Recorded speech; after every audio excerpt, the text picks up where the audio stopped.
Hello, everyone. Thanks so much for joining us today.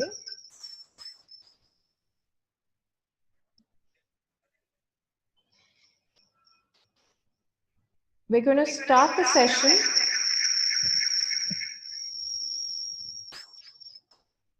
Yeah, so let me know if you can hear me and if I'm audible. So I'm just your host for this afternoon session. My name is Jessie Paul. I'm the CEO of Paul Writer. And again, thanks to everyone for joining us today. And it's one of our series with Let's Talk CX in association with Oracle, where we talk about customer experience in marketing. And today we have a very exciting topic, which is how do we use AI and ML and to enhance our marketing and customer experience. Now, all of us actually have heard about how awesome AI is, and machine language, some of you would already be using possibly. But not many of us have actually progressed fully down the journey of adapting this for use in our marketing functions. So that's actually what we're going to learn about today. And for that, we have with us two great experts, Shruthi Gupta, who's a CMO for Cashify, and Ratnesh Mehra, who's a Director, Customer Experience Strategy and Go-to-Market for Oracle India. And how it's structured is that Shruti is going to talk about AI and ML in marketing from a practitioner's approach, and Ratnesh is going to give us more of the framework and the theoretical underpinnings as well of how we can use this to enhance our marketing and productivity. So with this, before I hand off to our speakers, some quick housekeeping requests. One is if you could keep yourself on mute so that we don't disturb the other participants, and also we do not need you to keep your video on. It'll save you bandwidth as well. But we do want you to interact with the speakers, so do post all your questions in the chat window, or you can send them to me privately as well. And what we will do is we will ask the speakers that at the end of their session so that we can have some interaction and Q&A towards the end as well. So with that, it's my pleasure to hand off to our first speaker, Shruthi Gupta, who's a CMO of Cashify. Shruthi, over to you. Right. So, hi everyone. So sorry for this slight snag in my screen, and I started a little late. But I'll quickly start with the crux of this presentation now. First of all, I'm really excited to talk to all of you. Thanks for joining us in this webinar. I think marketing is always a collaborative effort and never a monologue, as they always say. It's super important to connect with leaders like you and understand what strategies you implement in your own genres and your own verticals, and of course mutually learn from each other. I am going to take the next 10 minutes in talking about what I believe in marketing, what are the new trends that are going to come, and of course, the future of automation in marketing, and a couple of facets around that. I would like to start with this small cartoon that we always, that I personally love. So this is by Marketoonist. They generally, have always a very unique perspective on how marketers view their problems. And I personally am very amused by their belief and their perspective. So if you could see in my screen, this is a small, cartoon around this guy who's in the middle. And on the right, you would see these three people who claim to be marketeers. They want to understand this guy. And it's a pun on how we think we are talking to the person, on how we know our customer very well. But if you see that we're just trying to click pictures of him from so many different angles. But in reality, I don't think we are ever able to collect significant amount of accurate data about our customer. We always only have a view of an ideal customer or a view of our customer. And I think that's one of the very common problems that I hear from my fellow colleagues as well, on how well do we understand our consumer. I'd proceed, and I'd like to say a little, I'd like to kind of add a prologue before we go into the details of this slide. It's a very general discussion that we have with each other these days on What kind of digital marketing strategy do we have? Um, what parts of digital are we doing right? What parts of them are something that we have difficulty doing? And in general, a question around the power of AI, the power of automation, right? Machine learning, deep learning, big data analytics. And a couple of times, what I see and what hear from my colleagues is that sometimes all of these things are viewed very differently from marketing.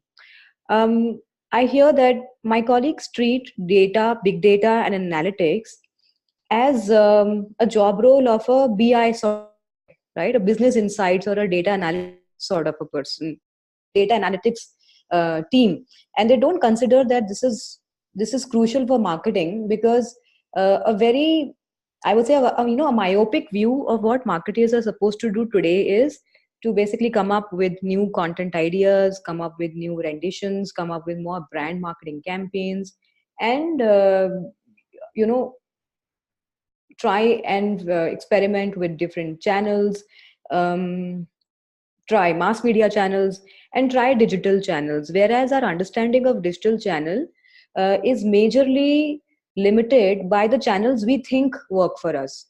And as you would always face as an individual, as you'd always learn in your journey as an individual, that your exposure is limited to to the subjects you find interest in. Why I'm talking about all of this is because I see my fellow marketeers believe that marketing automation is a part of data analytics, and it is not connected so well with marketing. That's, it may not apply to a lot of you, but this is a general feeling around the subject. So I am here to debate and to, of course, talk to you about my own point of view on why automation, data analytics, journey mapping is a very integral part of a marketer's job, all in the effort to know our consumer better. So I'd like to keep it simple and tell you that, hey, why should we even worry about automation? I mean, if creative brand and mass media channels are giving us the reach, awareness, and engagement that we want, why even worry about automation? So I'd like to keep it pretty concise and try to tell you that automation will only reduce the time that you spend on creating a marketing campaign. It will also help you refine your process. In When you start automating everything that you do, you would be able to do more. If I had to put it in a summary, you'd be able to do more if you automate a lot of your processes. For example, a couple of years ago, social media management used to be a very lopsided, because people used to feel that, hey, I should have a social media page, I should put up unique content, I should talk to my consumers, respond to them, and see how in general their sentiment is towards the brand. But that has continuously, that has changed in these last few days, in the last few years. Now people like to believe, now people like to see how is it impacting their brand. How what was your brand sentiment 6 months ago, and what is it today, and what it could be if you don't do, or if you do XYZ things in the next 6 months. So I think the evangelization of using automation and related tools have been a new process. And I think we are standing at the brink of marketing automation in the next channels to come. In general, automation, so if I had to sum it up to you, automation will only help you improve the way you create more experiments. It will help you refine your processes, and it will help you cut costs and effort and time. It will just make your, it'll just free up your mind share to think and innovate more than what you do currently.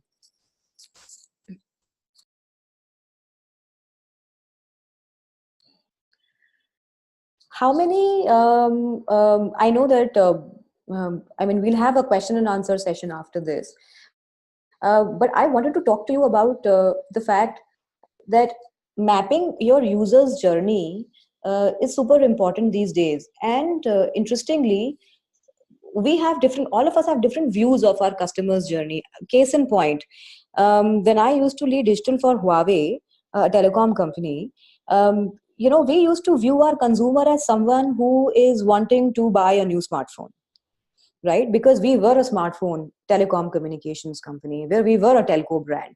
And I used to lead digital for this telecom vertical, which was responsible for launching new products and of course selling new smartphones. Um, One very the common view of what was our problem statement used to be that, hey, how do we sell more phones?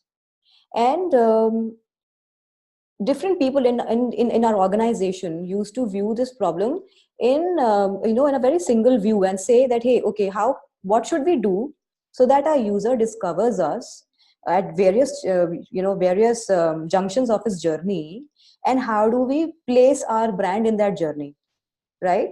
um, Even with expert opinion on our side, with the right kind of agencies helping us, support us, and helping us refine our marketing strategy, communication process, somehow the communication used to end in a stub where everyone had a different view of the consumer's journey. We used to internally debate and discuss that, hey, what is this guy trying to do today? Is he trying to buy a new phone by number one, researching on Google, by number two, asking around his friends that, hey, you know what, I need a 13 megapixel dual camera phone. Which phone should I go for? Three, I have a budget of 15,000 rupees and I want to buy a new phone. What should I do? And the user used to collect information from all of these different sources. And finally, in the process of discovering his phone, he used to discover Huawei as well. Now, in this process, we felt that our journey is only, is defined by 3 or 4 major events, which is how strategically are you placed within the discovery channel, or how what is your overall popularity index in the segment that the guy is trying to search you for, and a lot of other things. But in general, nobody had a unified view of your consumer's journey till he reaches your product.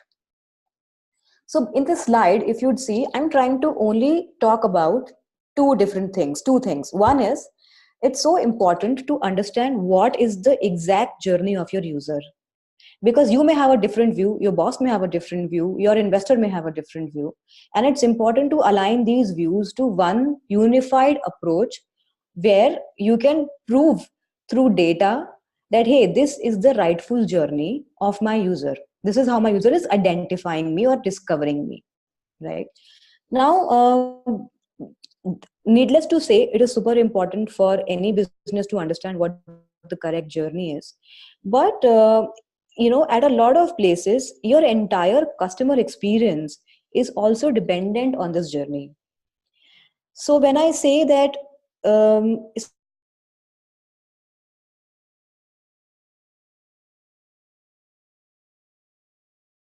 say if my problem statement is that, hey, I want to view my brand in that journey, but my objective will be to improve his replace my brand in that journey, but my objective will never be to just drive acquisition from this journey. My objective will be to improve his behavior towards the brand, because in this entire journey I need to influence my user at various points, and my end goal is not just acquisition. My end goal actually is influencing this customer so that he becomes a positive advocate, he becomes an advocate of my brand. And which is why understanding how your consumer's journey is important in today's world. um, I won't like to talk about jargons, that how you can build loyalty through effective and tight placements inside your user's journey. But I would like to definitely talk about the fact that behavior towards a brand can be completely customized if your journey is like that. For example, I can see a lot of attendance here, and I know that all of you are representing different brands.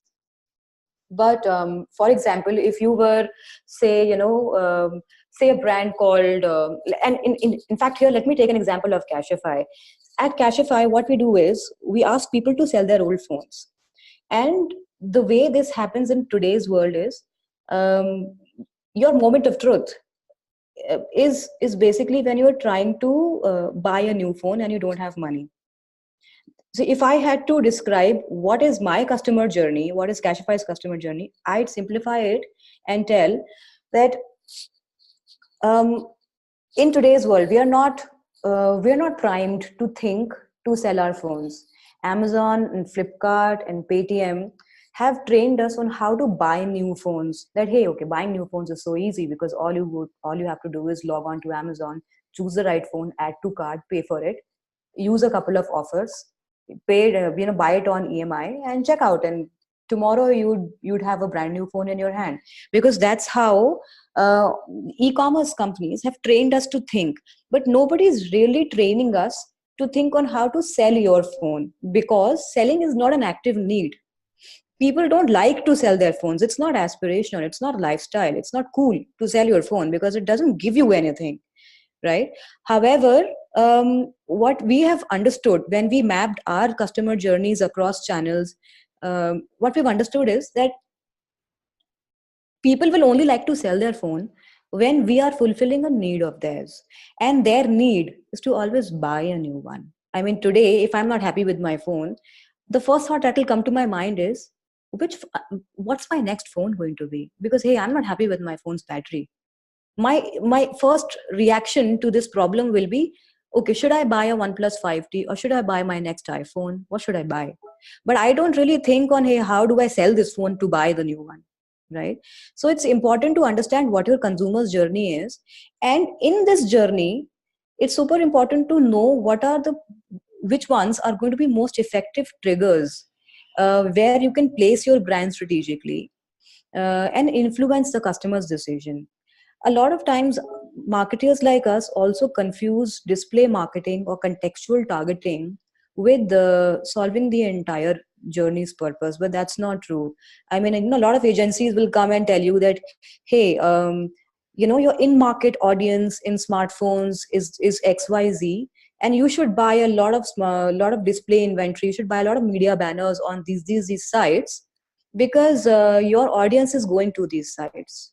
But if you ask them that, can you map all the inventories or can you map all the media sites where I need to be on from the start to end of the journey, none of the agencies will be able to answer your question, because they don't know that themselves.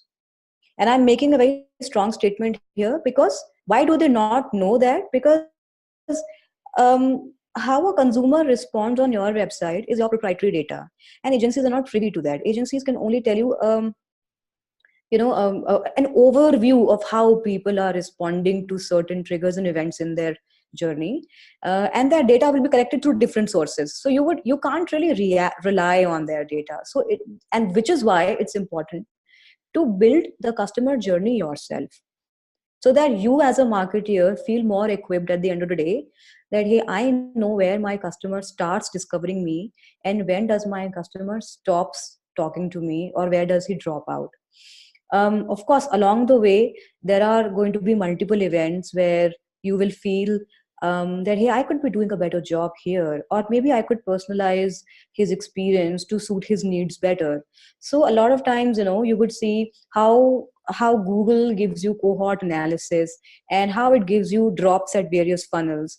But in reality, you have to start tying up that data with cohorts that you identify from different channels. So Facebook would tell you a different cohort, Google would tell you a different cohort, and of course all the other CRM or automation tools that you use today in house will tell you different data. It's a marketer's job to tie all of that together and actually map the correct user journey. So that was something that I wanted to share with you. Apart from that, I wanted to highlight the difference between mapping and analytics. So one is mapping, where the highest involvement events in your customer's journey, that hey, okay, these are the top 2 or 3 places where maximum of my user base collects but doesn't convert. But analytics for that journey is a completely different ball game. Analytics is where most marketers start thinking that, hey, this is now not my job, this is a data guy's job, And which is what I'm contesting in today's meeting, because our contributions to our employers are now changing. Expectations are changing, and with more data available, though it's very fragmented at the moment, but with the fact that so much data is available, uh, it has become a marketer's job to get and understand what data analytics and BI will do to your marketing decisions in future. Which is why it's important to build a journey and build an analytics funnel internally to understand what your customer is all about. Otherwise, um, you'll always fall in the trap of doing a retrospective analysis of your marketing campaigns. Case in point, for example, I run a Google ad campaign, and say I am targeting it to, say, a tier 2 city with XYZ interests, with XYZ behaviors, and I feel very happy about my choice because I feel that, hey, okay, I've hit the jackpot because this is my consumer. And once I've spent some money, some pilot money, say $500, to just test the waters and see, is this consumer going to react better or not? Only after I spend some money, I will go back to the campaign and assess it. And I will assess it on metrics like, oh, the click through was this was the CPC, this was my final conversion looking like, that's my CAC finally from this sort of campaign. I'll go to GA and I'll see a couple of things that, hey, okay, this user was spending so much time on my website, his session duration, his session quality was this, and his bounce rate, his drop off was this XYZ. But imagine I had to spend $500 to get this analysis, and it was only this experiment was only done for a couple of people for a couple of days, and it was done in a very controlled environment. I don't know if I can hypothesize this learning and actually scale up to a larger funnel, because my analysis has been in a my analysis has been on a different set of conditions. So I can't really use this data real time and drive confidence internally that, hey, I'm going to bet $1 million on this idea because I'm trying to scale it up and I know it'll work. According to me, it's not the right way to go about it, because all the data that I have to prove my belief is only for, say, 1,000 people, is only for, say, 3 days. It's not the right representation of a larger funnel that's there.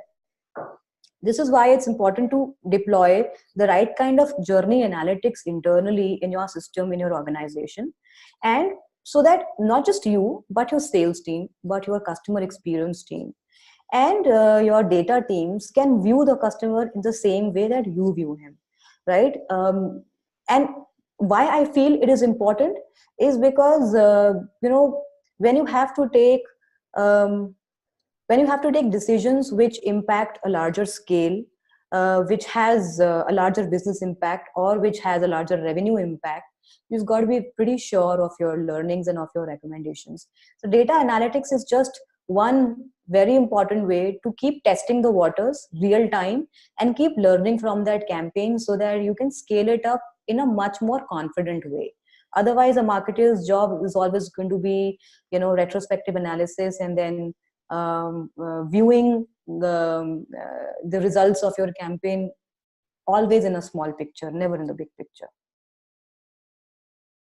Coming here, what I'd like to share with you is that how journey analytics is so different from mapping.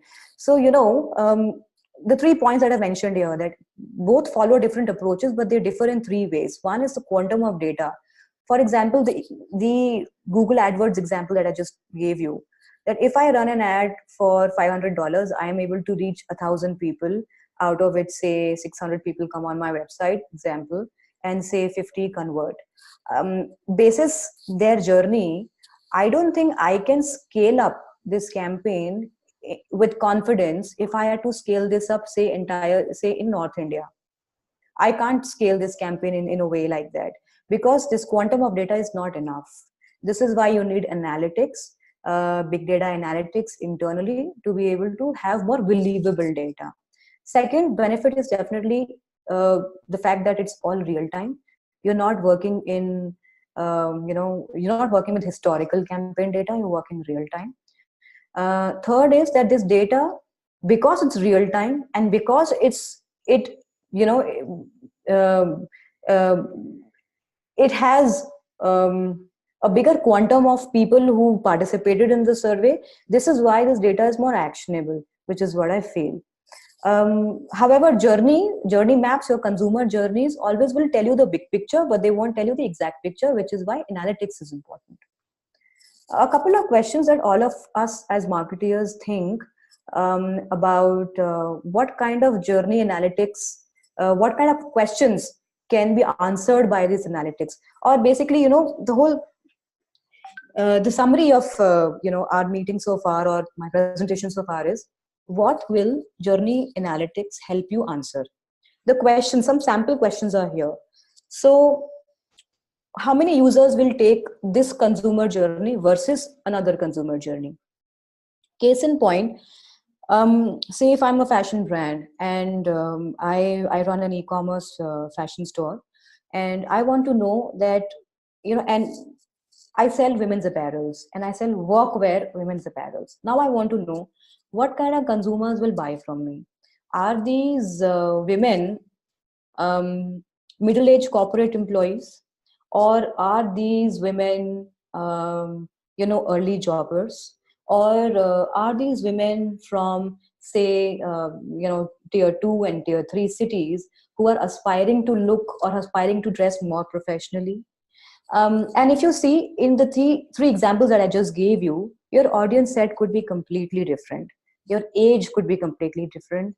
Your acquisition channels could be completely different. So it's important to know, as a business owner, on what consumer journey do I want to bet maximum of my spends on. Journey number 1 or journey number 3. And that could be answered by analytics, which is, hey, what percent of people take this journey? So I could, with analytics, backing my theory up, I can say that journey 1 is followed by 25% of the people. Journey 2 is followed by 70% of the people. And journey 3 is followed by only 5% of the people. Where do you think I'm going to put my money on? Journey 2, of course, right? Then there are a couple of questions like, what steps do your most conversion prone people take? So for example, if my biggest contributing journey, my best user journey is somebody who is an early jobber, a woman who's an early jobber and who wants to dress aspirationally or professionally enough to be taken seriously in her work, because she's starting early and she feels that, hey, okay, maybe I'm not putting the right picture, or maybe I don't dress up more confidently, or if I want my seniors to take me seriously, I should dress up slightly more maturely or more professionally, or whatever her emotional needs are. Say if this is the journey I want to focus on, then I need to know that, hey, this kind of user is coming from such and such cities, is transacting on my site for this time, is converting in this time, and is an advocate of my product or not. And this funnel, the inbound journey to your site, and then outbound from that, can be solved by a good analytics tool that you can deploy in-house. Then questions like, what's the best time to interact with your user, right? I mean, Google will tell you that, hey, you get maximum clicks on your Google AdWords at 11 a.m. Facebook would tell you your fans engage with you maximum at 3 p.m. And your system would tell you that maximum orders are placed between this and this time. And if you would notice closely, a lot of times, all three channels will tell you different data. So what exactly is the best time? You can't be marketing to a user 24/7, because then you're spending so much more money in an unoptimized manner. So what's the best time to interact with the user? Or what's the best channel to interact with your user? Then what kind of users take each path, or what other paths are they taking? And so on and so forth. And how do if you employ a right analytics tool internally. So I think I am done with now, with this last slide. I would love to answer a couple of questions if you have any, and would love to interact more. Shruti, thanks so much. That was really engaging, and there is a question for you, and you can answer questions on the chat window as well as we move into the next session. And if you can stay on to the end, if there are any specific questions, we can address them back to you. Sure. But it was very, very engaging, and I personally loved it. So thanks again for that. And with that, I'd like to now hand over the floor to Ratnesh from Sure. Oracle. Hi everyone, good afternoon, and thank you so much for joining in. And thanks, Shruti. It was quite engrossing session from your side. Uh, what I'll do is, since I always coming in the next one, I'll spend maybe very quickly few minutes and few slides on what AI is for marketers and what are the things AI can do, and then just to demonstrate, what I would try and do is do a story and do a journey of a customer and how in the background some of the typical marketing things can be facilitated by AI. So I think the first thing is why are we talking about AI all of a sudden? Ratnesh, there's some background noise from your end, a bit of rustling. Not sure. I'm actually alone in the conference room, so uh, I don't know, Jesse. Is it still? Okay, sure. Go ahead. Right, sorry. Apologies for that. So why are we talking AI all of a sudden is, I think there are two parts of it. I think the first part is the end consumers. I think the people like us on this call are pretty much personified strata of that audience, because we are what we call it as Amazon has revived, right? Maybe using that brand, but I think that kind of personifies the height of customer experience and the service level and the attention to detail to a customer requirements and needs. So just taking a name of Amazon, but yeah, you could do the things same with Spotify or places. It is because what we are now and how we are experiencing the brands and how we buying behaviors, and that's actually very, very complex if we look from a marketplace or an organization who are actually selling it, because as consumers, we go flip-flop, we do so much discoveries, we browse, we research, we go back, we review our peers, and hence we do that entire research about a brand or a product we are buying through various channels, various means, and then we finally decide to put that purchase on. Now that's easy because that's our behavior, and because there's so much data available, so many channels available. But if we put ourselves on the marketer side, it is becoming so very complex. So from a marketer's dilemma, today it is no longer about they need to first of all identify which customers they need to be talking to. Those days of blast, batch and blast is all gone. So they need to know which is the segment to which they should be addressing their messaging across to. What is the best product, and then again in this product, what is the best channel to be selling across to? What is the right messaging? And that messaging has to resonate. The messaging which resonates with different types of people, different segmentation. What is the journey? Shruti mentioned about this. That what is the customer journey which is going and which would best yield them to finally, from an acquisition stage. What is the best time to reach to them, right? Right now, for example, if somebody is trying to ping me a marketing message for next 30 minutes or to any of you guys, the chances are that message is going to go lost, right? Whether it's an email or an SMS, because by the time I open my Yahoo mail, I will be 45 mails ahead of that. So what's the best time you are sending across? And then finally, how do I create omni-channel experience, which is not only actually coming now from digital, but there are companies talking about transcending and merging and online and offline experiences. So when within digital, we're talking about different devices. We're talking about now bots coming in. So how do we make bots more intelligent? That's where a dilemma is. Obviously, we constantly talk about customer lifetime value. So how do we increase the customer lifetime value? These are all something which is right now, and the good and the challenge here is that even today, the research shows that only 9% of the data to answer some of these questions is a minuscule. A lot of people today are on the traditional, what we call the first party data, and some bit of what is the behavioral data, but the percentage use is still quite less.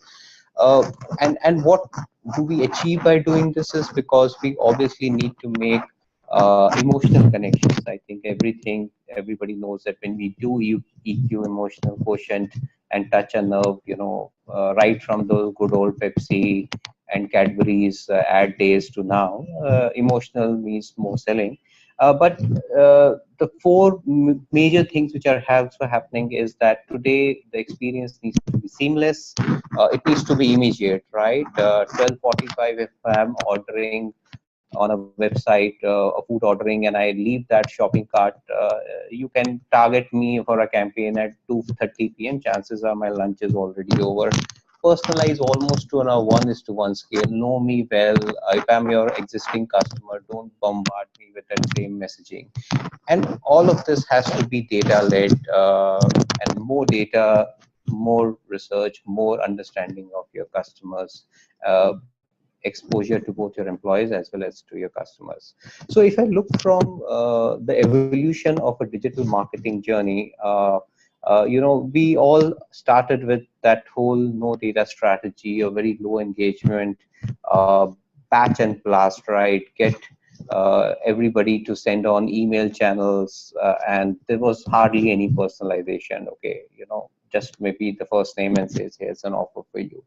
uh, Things have, the challenge with that here is, and I think all of you are aware of this, that at certain point of time it actually works backwards, right? So your revenue initially is in sync with the number of messages you're able to sell, but there is a point where the customer starts getting disengaged, and from there on it's actually, you can keep sending the number of messages, but the disengagement will cause the customer to actually treat you like a spam. And that's the crisis on a campaign, right? So you can keep sending more messages because you're not getting revenues, but what you're realizing is you're creating more spam and the customers are shunning you. So against that, 14.1% negative transaction to click rates, 25.4% transaction rates falling down, and revenue per email keeps going down. So that was typically how a lot of us, in fact, very surprisingly, a lot of companies still do this kind of campaigns. Now, if I look at the next model, which is basically the heuristic using data models, again, there are certain limitations. It's better than the batch and blast because what you're not doing is you're doing segmentations, you're doing list cuts, you're doing filters. So obviously you have certain understanding about the data, but again, now it depends on what extent of data you're using. If you're only on your first party data, obviously your filters and segments would be void limited. If you're on third party data, yes, your understanding goes quite high. And if you start using behavioral data, yes, your understanding about the customer and your depth of knowledge about the customer attributes are high. So your segmentations and lists are low. The challenge with this is a lot of this is still a very manual analysis, and that is a challenge today, and that's where AI comes into it. So just giving examples, two examples which I would want to take. One is use of AI in multivariate testing compared to traditional A/B testing. You could do 8 times more faster testing on scenarios and journeys than the traditional A/B testing. The other one, which I gave an example, was the send time optimization. So here again, we see a lot of classic cases of AI helping marketers time their messaging based on AI helping them say that this is the right time and the right channel to reach out to your prospective audiences. Um, and as I said, that we're talking about the first party data, second party, third party data. Uh, Paradigm shift to AI is critical because this data is not going away, right? So now with all this data about first party, third party, and the behavioral data, we are seeing a huge explosion with the machine data coming in. IoT is now the buzzword. So every manufacturer, white goods, companies are producing tons of data. So we're talking about 2.5 quintillion bytes of data coming in here. And you look at even the social testing, we're talking about 3.5 billion searches a day, 468 tweets, which is happening per minute on Twitter. So if you want to manage that tons of data and create meaningful insights and actions out of it, there's no other way but to go ahead and look and help tools like AI to drive your messaging. Uh, I spoke about briefly about real-time decisions, but also the fact that today we are all talking about omni-channels engagement, and the customer's expectation is across all channels be as seamless and be same consistent. And third, the below one is for the concept of personalization, where again the right theoretical expectation is almost a 1:1 engagement. But how to do that 1:1 engagement is again where I think the use of AI is very, very critical.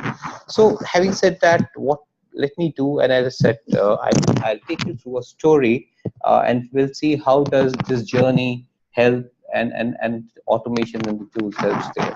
I just give these two things I spoke about, where all certain things around AI can help. So it could be personalized products and promotion recommendations, coordinated content at email open time, consumer data ingestion, orchestration channel, in commerce on your sites, recommendations, multi-channels, coordinated content, controls, personalized search. All these are tools where AI can help in.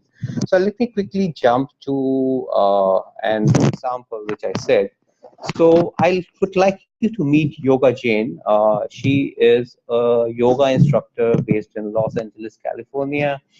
She is all about her health, her mind. She is into a lot of positive things. She does charitable causes. She's a precisely premium customer, and she has a very active lifestyle.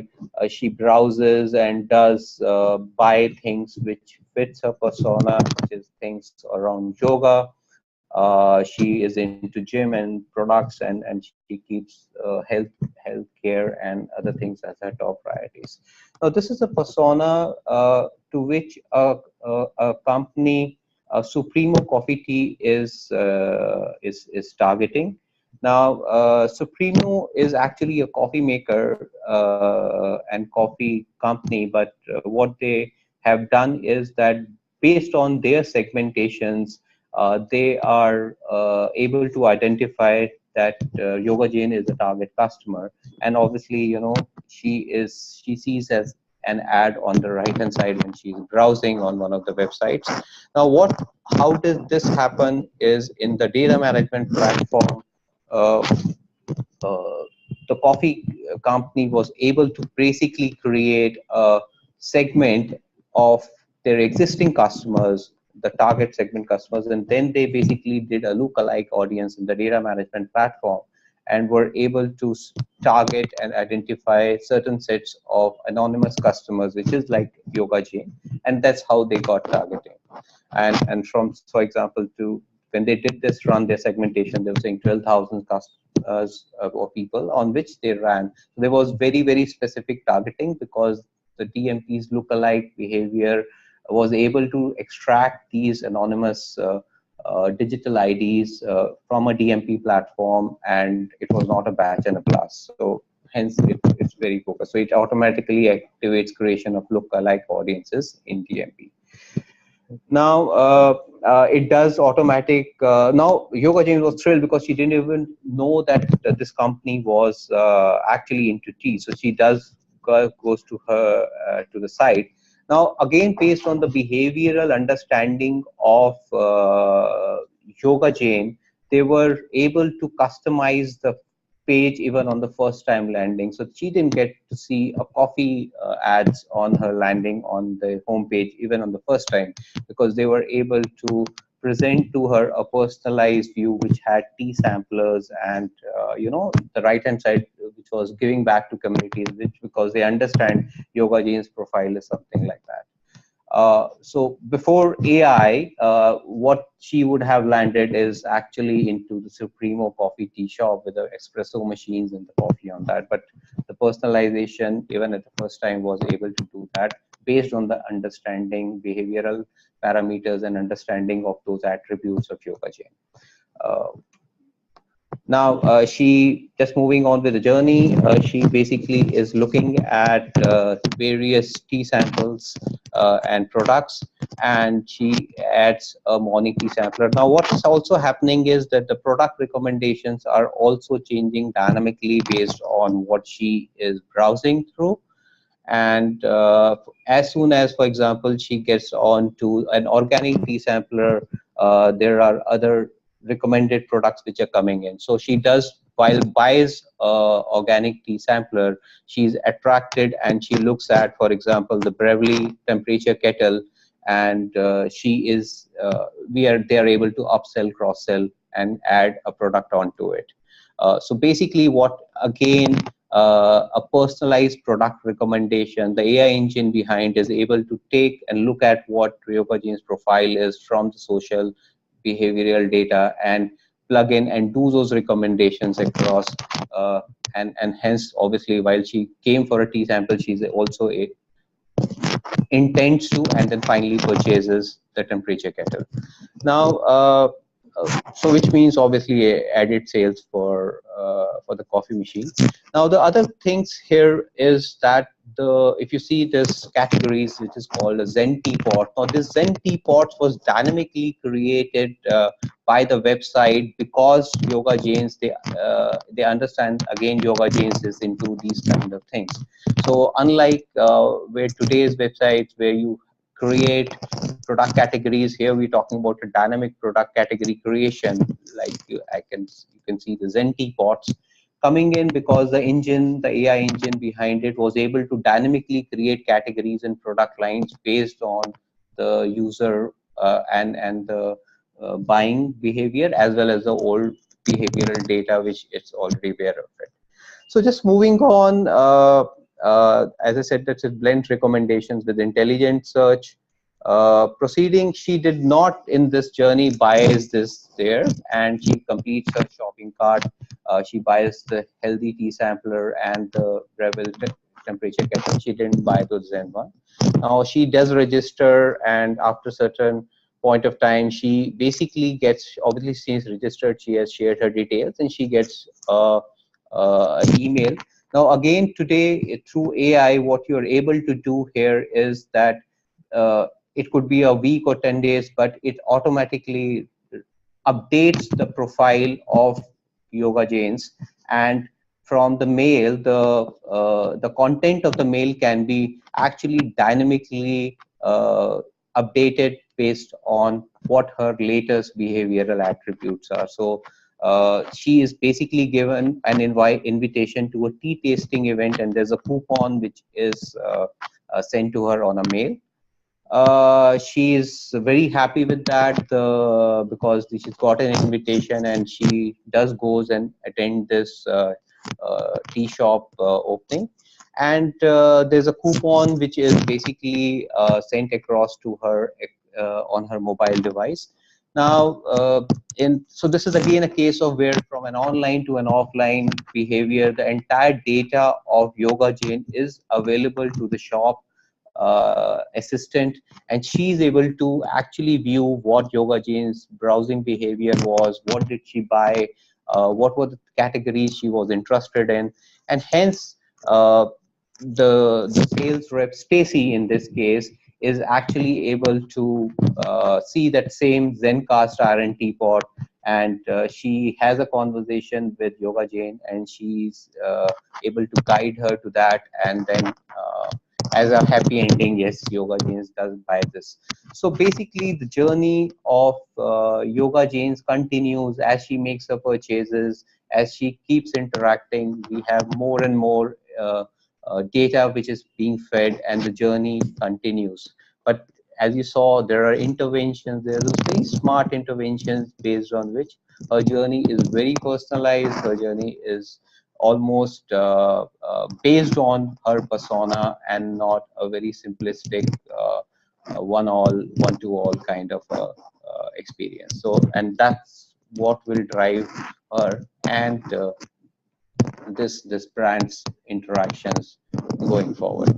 And that's what I think AI is, right? So it helps manage these seamless journeys end to end. So connected intelligence give you a seamless contextual customer experience. So that's it from my side, Jesse. I'll be more than happy to now. Thanks, Ratnesh. There are a lot of questions waiting for you. So let me get started with that because it's been a very engaging session and we're almost out of time. But let me first ask the question that was there for Shruthi, which was basically where does the mapping start and the journey analytics kind of take off from there? Right. I think it's a very interesting question, and the answer is very straight. I think analytics starts right at the time when your journey starts, because and I'll tell you why. Because, for example, I'm someone looking to buy, say, a washing machine, and in this entire journey, I start my search on Google. I take my time to browse through reviews and go through different websites and then reach, say, Flipkart to buy it. If Flipkart will start mapping me from the time, I add the product to the cart or I have already bought it, I think half the journey would have already finished, right? In this case, Flipkart will always try to map my journey as a user right from the site, right from the moment where I visit the website. Also, because this part of the journey can be very accurately measured by today's analytics tools. But the real sense that a marketer needs to make is how did the user arrive to the website, or what was his discovery journey? At a lot of scenarios, this may not be accurately mapped till the website lands on your website. Sorry, till the user lands on your website. But after that, the analytics part gets very accurate. So to answer that question, analytics should begin right at the start of the journey. Yeah. Thanks so much, Shruthi. Ratnesh, some questions for you as well. One was, how did the company understand the profile of Ms. Yoga Jain before she visited the website? Okay, so as I mentioned, basically what they have done here is they have taken a DMP platform. So for example, Oracle has its own data cloud platform, and there are other DMP platforms also available. Now these are basically at this point of time digital ID. So I'm just reflecting back to what Oracle Data Cloud here is. This has kind of, so for example, in India, we have 600 million digital IDs, which basically means with internet penetration of 400 million. But guys like us who have more than 2 devices, they're able to stitch these IDs together. So what a digital ID comes with a persona is that they understand the behavioral data of our browsing patterns. So for example, if you have gone to shopping cart, you do your movie booking on Book My Show, you have search for fashion, retail fashion, and you've been searching for jeans in this, that entire digital ID contains this information. And for example, there are almost 45,000 attributes which are available. So these attributes, and they keep getting updated. So today, if this company is going to use a data management platform, from an anonymous profile, they know that this is, say, 12,000. So when they run their segment, so from their current segmentation, they said, okay, we want to see tea-loving people who buy tea online, who are in say 28 to 35 female category and who are into healthy things, right? Because they are searching for that product category. These attributes, based on that, if you saw that segmentation, there were 12,000 IDs which were targeted or which were identified into the TMP platform. So instead of doing that blast, now you know these 12,000. And next phase is targeting. So once you know these digital IDs, then obviously there are, as you're all aware, there are ways of basically tracking and placing the ads into the right spots. So that's where when that ad placement was for Yoga Jain's digital ID, and hence the whole idea was to bring them to your real estate, which is your website. And till the point of time of she having having shared her data, which was when she registered and bought, she was an unanonymous. But the entire beauty of AI is that it is now able to do a personalization even to an anonymous profile. And then once obviously she shared her details, from there on the interactions became personalized. And in fact, I'm just going to answer one question because somebody asked, is this the GDPR compliant? Yes, this is the GDPR compliant, whatever we are talking about. Great. Rakesh, is also a question on CDP inclusivity. Yes. You need, so customer. So when we're talking about CDP, we are talking about. In fact, Oracle is coming up with its own platform called Unity, which basically is able to bring the first-party data and third-party and behavioral data together onto a same platform, and from where you would be able to then use a single definition of a customer and do your smart segmentations and campaign orchestrations. Great, and this is for both of you. There are a couple of questions on AI and how can a smaller company get started? How long does it take? How many people do you need? Okay, I just answer one smart one. If people are aware, the entire marketing team of Airbnb is 5. Only 5. Wow. Okay. It's a trivia information for everyone, but the entire people who orchestrate the digital campaigns is a 5-member team of Airbnb. Now you can understand the scale. Less for many. Less for many. Okay, great. So last question for you, very broad question. And Shruthi, if you're there, I'd like you to answer this one as well. It's one of those coffee with Jesse kind of a question. What is the digital mantra for the 4.0 world to keep yourself relevant every day? It's from Jay. It's a very broad question. I know, and it's super interesting to talk about. So I don't think there is a mantra. I think we're living in a world where it's important to be as close as possible and be as relevant as possible to your consumer. And you can do that. We all, as marketers, strive to do that every day, which is, how well do you understand your user? How well can you connect with your user?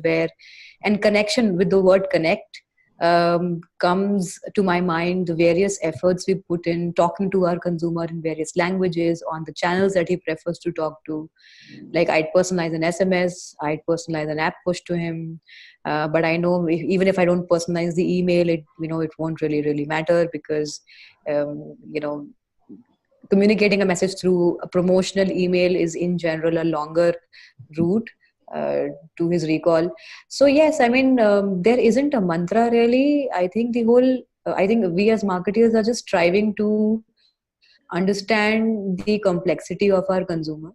And I think data shows us the way. Gone are the days when we used to believe our instincts and we used to, bet our money on a super creative guy from a creative agency who comes and tells you that, this is where you should spend your money on. I'll make so and so ad and it will cost you so many $1 million and that's it. You'd be on the top.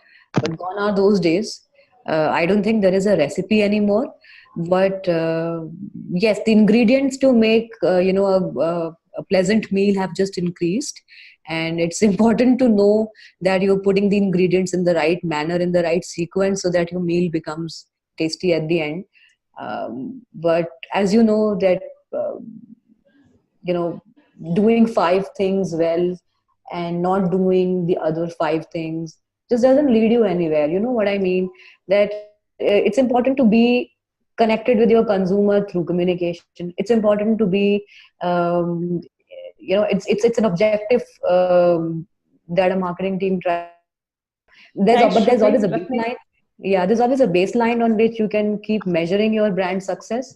There is a goal at the end of the journey, and the goal is reflected by the number of people you want to touch base with or the kind of sales you want to do. But I really can't say that digital is the recipe or digital plus analytics is the recipe, and I won't really like to omit other marketing channels. So yeah, that's the answer. Like, So since we're on a CX webinar, I would like to say that the mantra is customer experience. How you deliver it, like you said, the ingredients keep changing, but if your customer yeah, experience is good, then obviously your brand is relevant. yes, majorly, yes, because yes, journey mapping, analytics, big part of knowing who your consumer is, and then talking to him accordingly. Yes, it does solve for the longer chain, and I think it solves majorly for the longer chain. But yeah, as you say, that's the right way to answer it actually. Thanks so much. Ratnesh, your perspective? No, I think you're right. See, specifically in Indian context, it can. I get to meet a lot of organizations who say that our 85% to 90%, we don't even see the customers, right? We go through channels and they are so huge, and it's all distribution.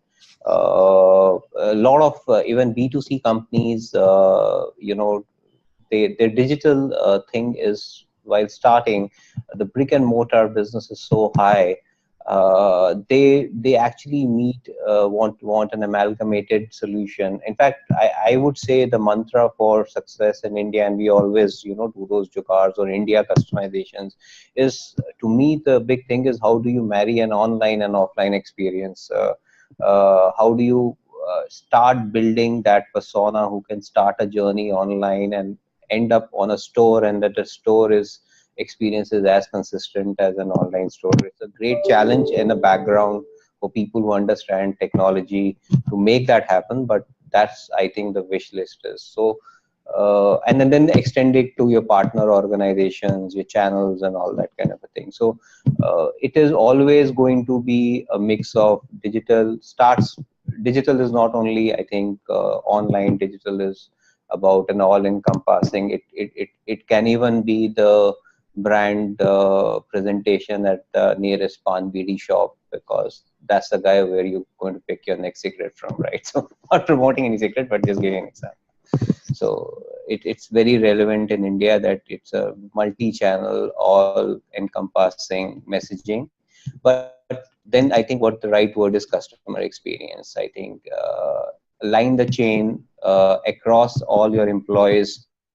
Even a finance guy in your background who's a payroll guy, but if he's interacting with your customer and there is a touch point of his or her interacting with a customer, that journey is also as relevant as what we do on social media. Great, it's been a fantastic session, and thanks so much to everybody who joined in for this discussion today, for making it really engaging. What we're going to be doing is, by tomorrow you will receive a mail from us with the decks and a link to the recording. So do wait for that. And of course, if you have any questions, you can ping us offline and we'll connect you to the speakers as well. So thanks again for joining us, and we do hope to see you at future webinars as well. Do stay in touch and have a fantastic weekend. And yes, you all will get the slides. Thank you, everyone. Thanks, everyone. Thank you. Goodbye. Good day. Bye.